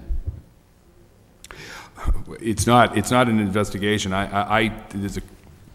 Go ahead. As I understand it, Councilman Milanazzo is asking for an investigation or asking for a report from the manager regarding this issue. We could probably put a report together somewhat quickly. However, I have to say that we've been already been contacted regarding this matter by the agencies that are investigating this as well as other matters, and they have asked that we not provide a report at this time because there's an ongoing criminal investigation. So could we look forward to any report on this particular part of the investigation sooner than later? What we can do is we can put together a report on what the normal process is regarding sewer connections, street opening permits, sewer connections, and intermunicipal connections that may occur. There is a process that's to be followed there, and we can put something like that together. But with regards to this specific matter, we would be limited on what we could put together, could provide the council at this time, and be complete. And be complete. Right. Okay. And then just going back to the subpoena again, it went through all of the different departments, but obviously there was some leak in some department that allowed the Lowell Sun reporter to attain this report. Apparently so. Okay. All set? Council Martin? Oh, I'm sorry. Council Rita Mercer. Thank you, Mr. Mayor. It seems to me that the city of Lowell is in such a unique position because we have border towns that come right in to the border of the city of Lowell. We have Tingsboro, we have Dracut, we have Chelmsford, we have Tewksbury, and any given area of the surrounding communities could probably request that they tie in to sewer lines, to water lines, to especially sewer lines. I know this because some years ago on Hildreth Street, there was a complex that were very interested in tying in. The nearest spot would have been Lowell instead of their area of Dracut. And I say to myself that this is not really uncommon, but what becomes a yes answer that you can or a no answer? Like what would, that's what I'm curious to know. Why would we say no to someone? For what reason would that be where others were able to tie in? It's not like we have a strict rule that says, no, you can't tie in, go to Chelmsford or go to Tewksbury or Tingsboro or Dracut. I don't know that. So I'm curious to know for what qualifies the answer to be no, that you can't tie in. And with this particular parcel of property, I know a little bit about that area. I know there were 2 buildings there before this development took place. So I'm wondering, for my own satisfaction, because I'm not involved with this, I don't know the first thing about it, but what did the previous buildings tie into? They must have had storage. What did they tie into? Can we get an answer on that? How would we know that? Because I know that if I had a parcel of property on the border of Chelmsford Lowell line, but in Chelmsford, if I had storage tying into Lowell, I could tear down what I have and use an existing sewer line to come into the city. So I'm wondering if that was possible. I don't know that, but it could be possible. So if you could have someone from wastewater look into that, and who has the ultimate say on tying in? Would it be Lisa DeMayo in the city engineer, or would it, if it were wastewater, would it be the Mark Young from wastewater? Who would have the final say on if you would tie in? Because I don't know these things. It's curious to know these things. We would include all of that in the report. Yes, you don't know the answer from the top of your... I believe Lisa DeMayo, the city engineer, makes that determination. And there are a variety of issues that come with tying in. One of the issues that we have to consider is if it's in another community, the other community has gone to the cost of bringing a sewer line to a particular point. If there isn't a connection available, well, then they haven't spent that money, and then maybe there's some purpose for doing that. But a variety of factors enter into the decision, including the point of how can we collect the money that's due to the city. We can't put a lien on a property that's in another community. So we need to make sure that there's a process to make sure that the people are paying the sewer rate to the appropriate I can remember some time ago that Tewksbury, Chelmsford, you might have been the manager then, Dracut, these three specific communities. I didn't hear about Tingsboro, but I've been here long enough to know that we did have problems with them. We filed litigation and we went after them, and they have ultimately paid us what they owe us, is from what I'm understanding. So I know what you're saying, but we do collect our money. Well, but you collect it from the communities, and that had to do with a separate issue. The issue with connecting a property that's in another community into the Lowell system, separate from the community to which has the ability to actually collect money from that property owner, that's a separate matter. But it is done, Mr. Manager. It's not unusual that people, I know people that are tied into water in Dracut, but sewerage to Lowell. They pay a water bill to Dracut and a sewerage bill to the city of Lowell. It's not uncommon to have that done. It has been done in the past, but it's something we try to stay away from, and we've had problems collecting from people. So that's why any community now that we have an agreement with, we have to make arrangements for some type of process. But in addition to that, if there is a sewer line outside someone's property in another community, generally we don't just have them tie in to the community, into Lowell, because the other community already has jurisdiction over that area. Well, I'll stop there. But you must have a report, a record as to how many properties are tied in from the surrounding towns, right? We do have a report and of I'd that like type. some information on that. Thank you.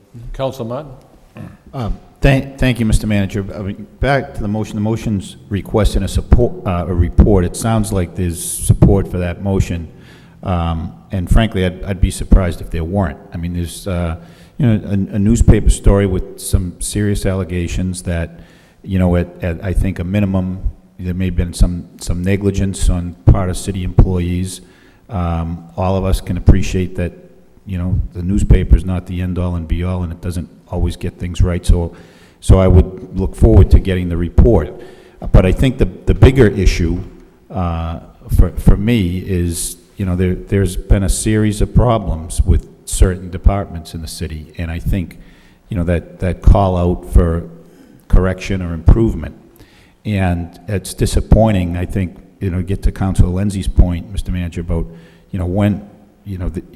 when can we get to the end here? I mean, I know if there are other agencies investigating, the Inspector General's been, mentioned in the paper, is conducting an investigation, but from the city's point of view and the citizens' point of view, we need to, find out what's wrong and make the necessary corrections. And as my question is, has anybody given you any indication as to when that's going to be? Well, I think if I could, I'll give you a response to that. I think in the matter of just in general, we have found every organization is going to have need for continual improvement. And I think that certainly some of the events that have transpired over the last several months certainly indicate that there are certain weaknesses in a couple of our departments that need to be fixed. And I'm not shying away from telling you that needs to be straightened out. And these are long-standing problems that we're finding that go back years, and we're working to address those. With regards to this specific matter, I will take some exception to the notion that, based upon what I've seen on this particular matter, I don't think there was any negligence of any city employees with regards to this particular matter, and I would just leave it at that. Councilor Amamissa? I really think that we ought to wait for the report, because as Councilor Kazanjian said, once he has the full report, he'll be able to respond to it in a clear way. There might be inaccuracies, and if there are, he'll be able to clear them up. And any further discussion on this gets people deeper and deeper into the suspicion, as one would say. So I really think we ought to move the question and wait for the manager's report.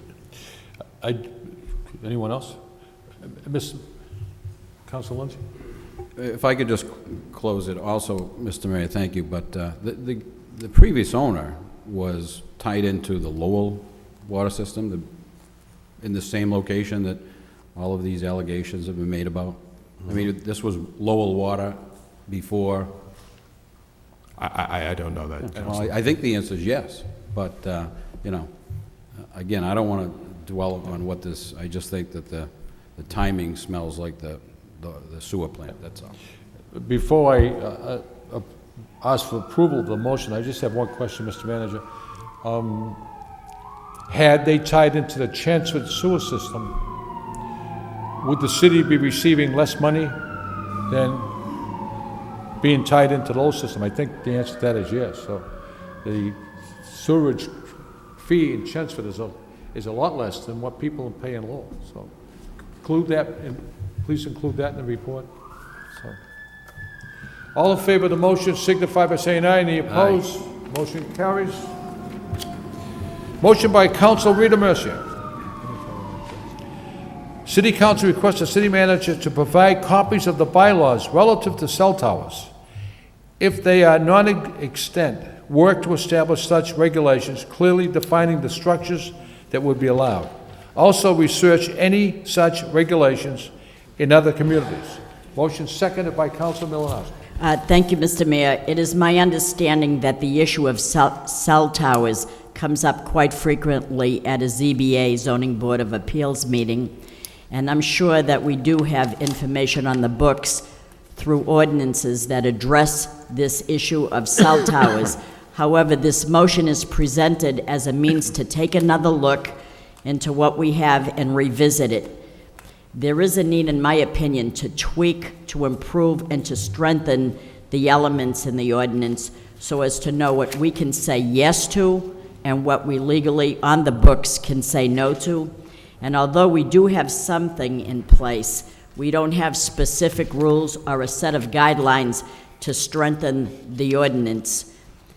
And I'm a member of NIMCOG, Northern Middlesex Council of Governments. In talking to members of the various communities such as Tewksbury and Chelmsford, they would be willing to share with us the improvements made with their respective, in their communities with respect to the cell tower issues. And I'd just like to refer this motion to the Law Department and get right on this very important issue. Thank you. That's just the gist of the motion. Thank you. Manager Lynch? Councilor, we do have on the books Section 7.6 of our zoning code, a whole about 6 or 7 pages of regulations regarding telecommunications facilities, which was approved, I believe, in 1998. If I could, what I might suggest is, one point is that much of this is regulated by the federal government, not by cities and towns or by even state government.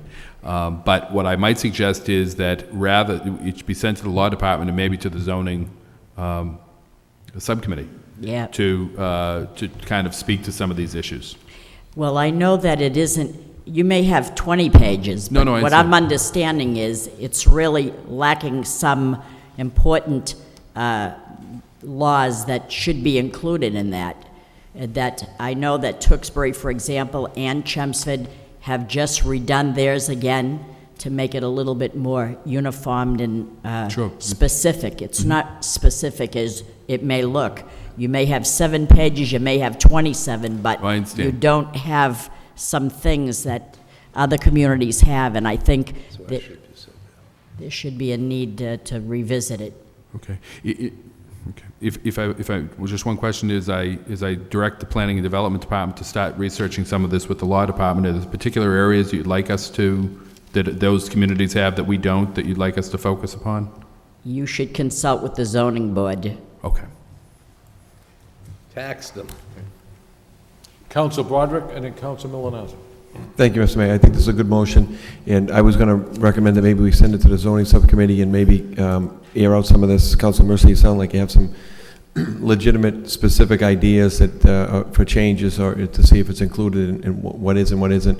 I know from years back being on the planning board, things that would go through the zoning board would come to the planning board for a recommendation, and it may not have some of the teeth that you would like because we can't, because the federal government regulates, but there may be some things that we can implement that have changed over the years, and obviously, as any city ordinance that's out there, it may be able to be tweaked and improved, and certainly it may make sense to try to reach out to the Zoning Board of Appeals and see if we can get a member, Chairman Geary, or whoever, whatever representative from that body to come and give us some insight as well, like with the sign. Perhaps Jerry Frechette could Yes. be helpful. Well, he's planning board, but Well, yeah, I you know, but they do go to different places. Yeah, right. So I just think that it might be a good opportunity to go to the zoning subcommittee and invite some of these other boards, entities to come in and participate, see what ideas, what they're coming up against, where they might need some help, and see an opportunity.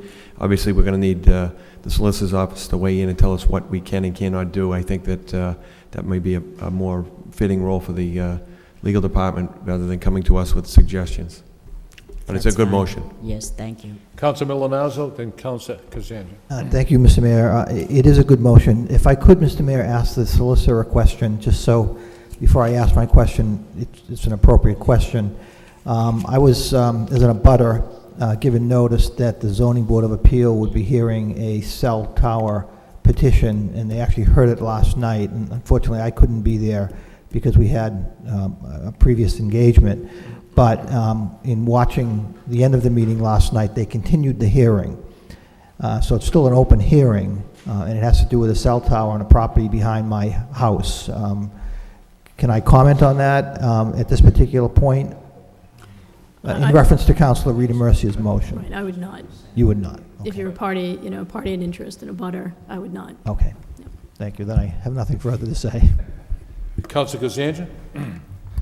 Thank you, Mayor. I also think it's a great motion, but being on the zoning board for a number of years, we would have these petitions come in front of us, and whether we approved it or denied it, the ones we did deny, it would be overruled by the court system because it's a federal law that they can go there.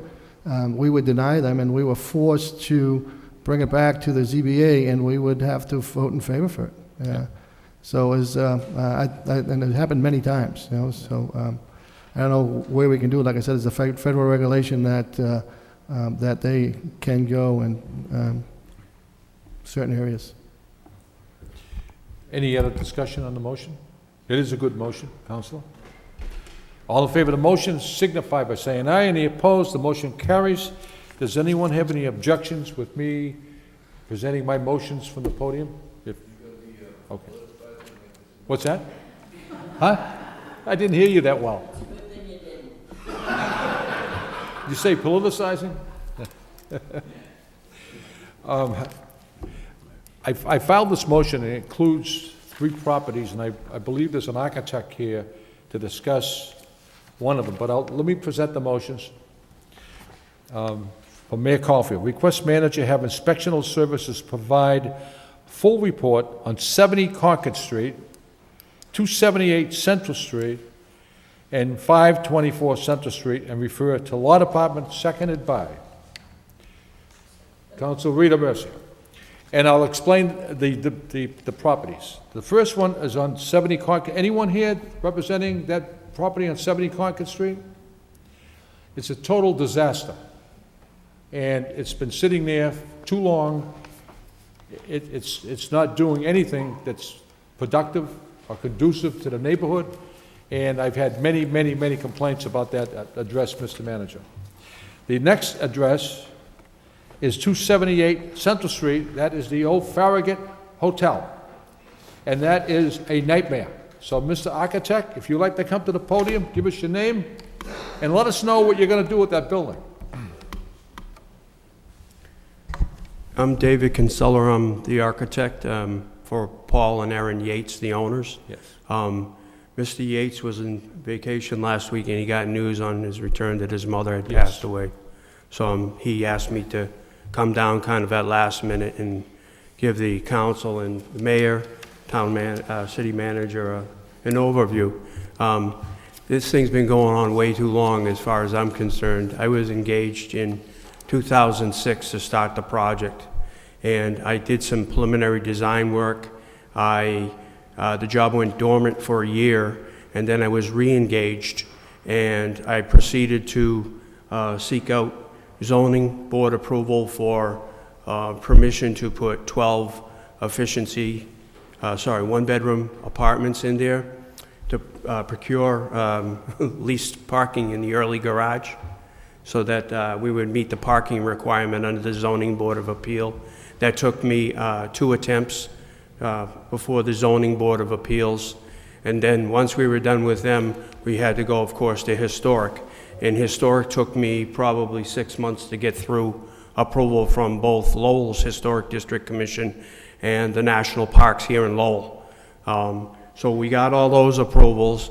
Then I completed my set of construction drawings, which I have with me, ready to go for funding from, the building has tax credits associated, both from Massachusetts and the federal government. It's about $500,000 in tax credits, and the tax credits act as equity within the building that the developer leverages to get his funding to repair the building.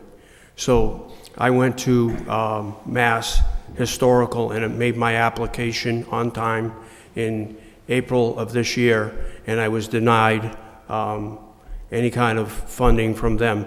They in turn forwarded it to National Parks in Washington, D.C. I heard last week from the representative at National Parks in D.C. that we had a conditional approval for tax credits in the amount of 20% of the acquisition and the construction cost. So with that, once we get that letter, my client will be able to go forward to the lenders, which is a local bank, apply for lead tax credits and funding from Lowell Financial Development Corporation. But he's been working as diligently as he can to procure the financing to do the job. He hasn't even, I mean, I don't know what to say. I've been working at it diligently, giving anybody that needs whatever required documentations. It's just a process, and he is not a client that is well-funded and is relying on these tax credits to renovate the building. Okay, that being said, that's sort of the process. The intent is to replace all the windows in the building. We are going to, the back part of the building is the disaster area, and there's structural failure there. And in order for us to deal with that, we actually have to get the funding to go inside and try to level the floors. We may end up taking down 3 of the floors of the structure in the rear because of the structural failure. It's unknown to us at this point in time as to what the exact cause is. So we asked this Historic and Inspector Camacho if we could get a permit to remove the vinyl so that we could uncover all the historic artifacts on the building so that we could replace them in kind and repair the building to its original grandeur. And, that's kind of where we're at. I've been in communication with Lowell Historic and the building department. If they've asked me to ask the client to do anything, I've forwarded that. I've asked them to clean it up. He's willing to do some mitigation measures outside of, I mean, the obvious problem is the siding and the windows, but that's part of the funding he's seeking. And if he were to do something with his own resources at this point in time, that would hurt the overall development because we'd be throwing good money after bad, so to speak. But my question to you, sir, is why did you strip the outside of the building before you knew you had the funding? It's an eyesore in our city. It's one of the major interceptors into downtown. It's a disgrace. Why did you strip the building before you had the funding? And you still don't have the funding. Correct. In order to get the approvals from the Lowell Historic District, we had to demonstrate to them in these documents what we were going to exactly do versus doing a sort of a discovery process as construction's commencing, and then things don't get addressed historically correct. And that was the reason to do it's kind of like an archaeological dig, to use that as a metaphor. How much longer do you think the building will be like that until you get the funding? How much? We're thinking that we want to start construction February 1st, 2010. Our hope is that February 1st, 2010? Yes. We're hoping that the National Parks informed me today that I asked when I would get my letter, and she said, well, you know, she avoided my question, but I got out of her that it would be within the month, and she stated sooner. As soon as that letter is in hand, we're going to the banks to try to secure funding. He has a substantial investment in that building between my time, my engineers, and the acquisition cost. He has probably close to $200,000 invested into the building right now. This council and Manager Lynch and the entire DPD, they want to work with you.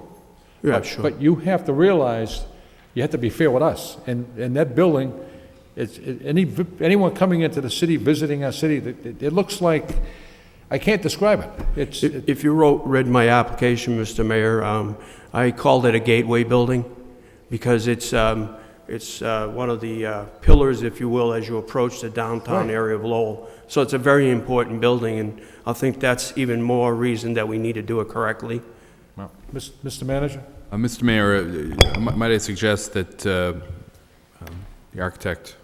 David Kinsella. David Kinsella, perhaps contact the Division of Planning and Development and try to just work with them. I know you're working with the building inspector, you're working with the historic board. Yes. But I think if you work with Adam Bakey and the people at DPD, they may be able to provide some assistance as we move forward and at least get this on track in a way that we can report to the council that there's progress taking place. Sure. Okay. We're happy to make monthly reports to you if you'd like. Well, obviously we don't want to be referred to the law department because we'd like to... Well, something has to happen here. Well, I understand, Mr. Mayor. But what we'd like to do is try to find some interim step that we could take to satisfy the council, the mayor. Have you ever met with anyone in the Department of Planning and Development?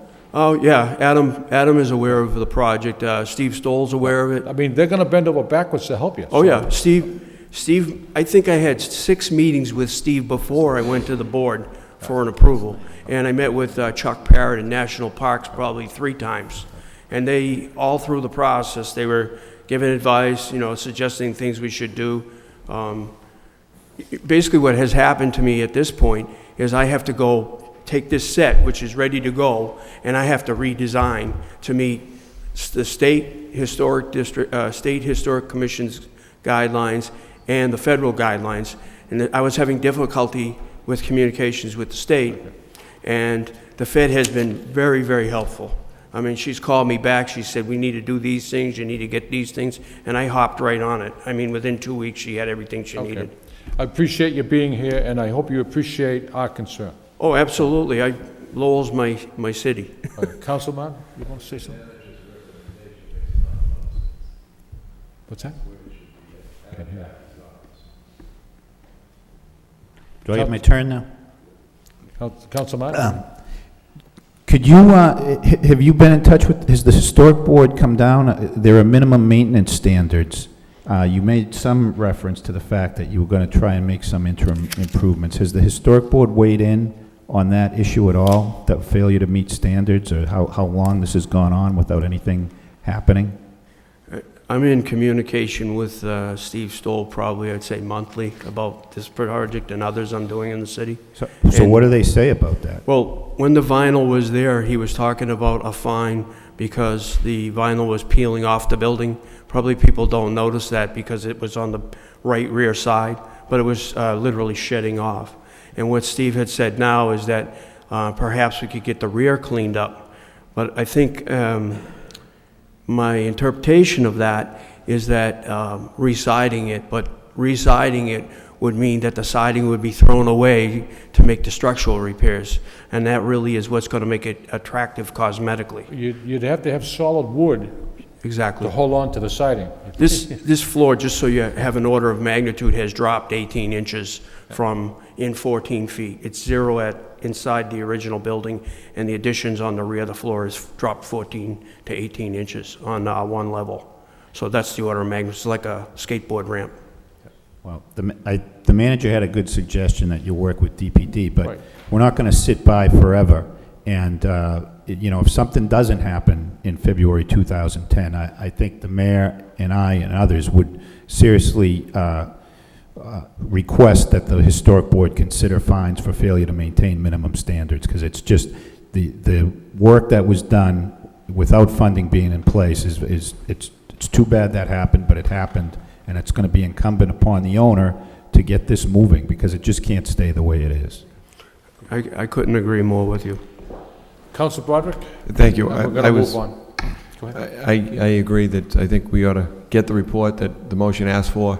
I appreciate Mr. Architect coming in, I didn't catch your name either, and giving us an update in the history here, but the reality is, I think the council has to be careful of dictating and trying to move this thing along. I think we should probably send it to the proper departments, get the reports, and proceed as if it was in the normal course of business for us, and we shouldn't get involved in terms of how the project's going and what the holdups are. I mean, you know, the administration and the staff will work with you, but this has been a long ongoing problem. I think we have to make sure that it gets moving and something happens here. Sir, this particular issue was lumped into two others that are going to the law department, I hope. Yours doesn't necessarily have to go there. Manager recommended, I think the council recommended, the DPD, they are the people to address this issue. And it was brought to my attention, why don't you put some benchmarks together and present those benchmarks to the council so we have a yardstick, something to go by, what you're doing. Sure. Councilor Broderick? Mr. Mayor, I would just caution, some of this is in our jurisdiction. This is historic board, if there's going to be minimum maintenance issues, and that's why I would just caution that some of it we don't have jurisdiction over. But Councilor, what's in our jurisdiction is blight and a building that is the total disgrace in the city. Oh, absolutely, but I just want to be clear that Right. he could bring us something that we Right. say, you know, good job and keep up the good work, but but the project may still be cited by the historic board if they're not in compliance, so that's my only issue. I'm not saying that we shouldn't be informed and they shouldn't bring us this information, Mr. Mayor. I'm just saying that I think everyone should be aware that we don't control these other bodies, so that it may not be as effective as he's hoping. You know, this project has been discussed at length on the sidewalks and in the streets of the city. Yes. And now it's in these chambers. Yes. Now, I think what the council is saying, what I'm saying, what the manager is saying, we want to see some progress and some results. Okay? Sure. Thank you for being here. Yep. You're welcome. Thank you. The next piece of property, many of my colleagues know about this property. We attended a candidates forum, I believe at the Portuguese American Civic League, and there's a building next to that Civic League. They own half of the building, and someone owns the other half. They have the money to have the building demolished, but they can't get in contact with the other owners. It's a dilemma that I think we'd like to see solved, and that's why I'm referring this to the law department to see if we can find who the other owners are. I believe Mr. Silva is here. Can we grant Mr. Silva a chance to come to the podium? Motion to allow Mr. Silva to come to the podium. Mr. Silva? Just very briefly, if you can give the council an update on what's going on. Yes, I'm the vice president of the club, and we own half of the building.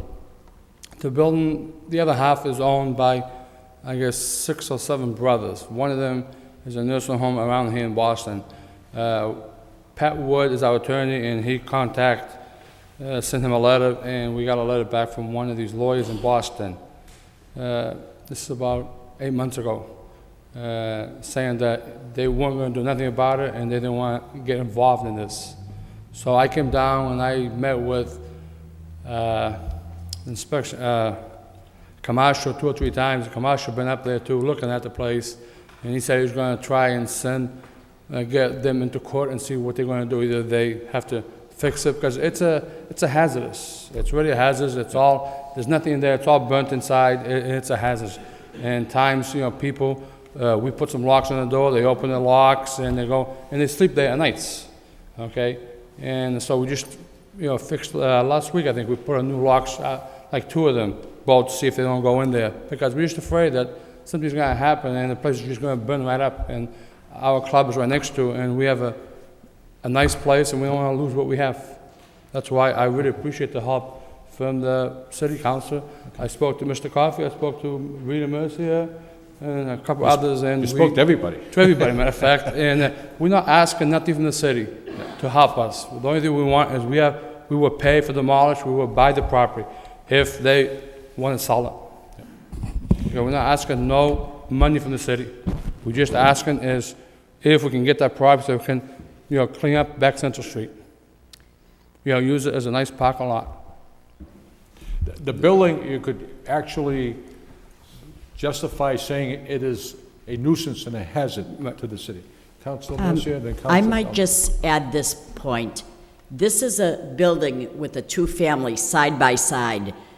They don't own the one side, but the side that they do own abuts the Portuguese American Center.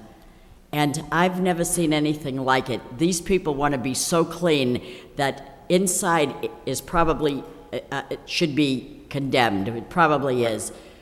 But they took it upon themselves to side their section of the building to the point where they put a rock wall, beautiful bricks around it with the mulch and the bushes, and just to beautify an eyesore. So, I mean, if we could just untie something to let them demolish that, it's a useless building that they tried so hard to preserve the outside structure to make it look so beautiful. You'd want to rent the place, but you can't. It's a mess. But there's got to be some way we could find out. We can who refer owns this it. to the law department. The council like to see that happen. And- Yes. And let the law department just see if we can come up with ways and means of. Right. It's a hazard. And Councilor Elliott, did you want to speak? You all set? Okay. No, I guess I was just curious, is this a condominium type of ownership? No, I think it's a Duplex? split. It's a split. It's a split. And we own one half of the split, and then the other half was owned by another So it is family. It is private ownership of a separate. But piece of nobody the been building. living there for the past 20 years. The place been empty, like that, for the past 20 years. Is it something that, Madam Solicitor, we could initiate, condemning it and the demolition? I mean, Oh, it is can you demolish condemned. half of it? Pardon me? Is it possible to demolish? You can't demolish half of it. Well, when we wanted to demolish our half, we have the fire prevention guy up there, and we had Dave St. Hilaire. I was up there, and I guess Dave went inside and saw that it was all burnt. And he says the problem is if we knock that side down, his side is going to fall. That's right. Okay, so there's no wall between. If we knock that side, his house is going to fall too. And if his house falls, then we will be responsible to fix it. So, Madam Solicitor, what we would do, initiate the demolition of the entire, or condemn it first, and if there's no response? Yeah, we'll look at the various issues on both of these properties and be in touch with the departments involved typically in this type of a thing, and then report back to the council next week with what a proposed strategy would be for addressing these 2 properties. Okay, Right. thank you, Mayor. Okay. Thank you for your support. Councilor Kazandja, did you? Thank you, Mayor. It seems like Commissioner Camacho has been involved with this. Maybe we can get a report from him and see where he's at with this piece of property, if he's notified the owners or whatnot, and we can go from there. Yeah. So maybe we can get a report from the Working building. with the law department, I think, and. Okay. Yeah. Okay. We can. Okay. Mr. Manager, 70, let me see. It's 70, let me see, Concord Street. Right. 70 Concord Street. That's a mess.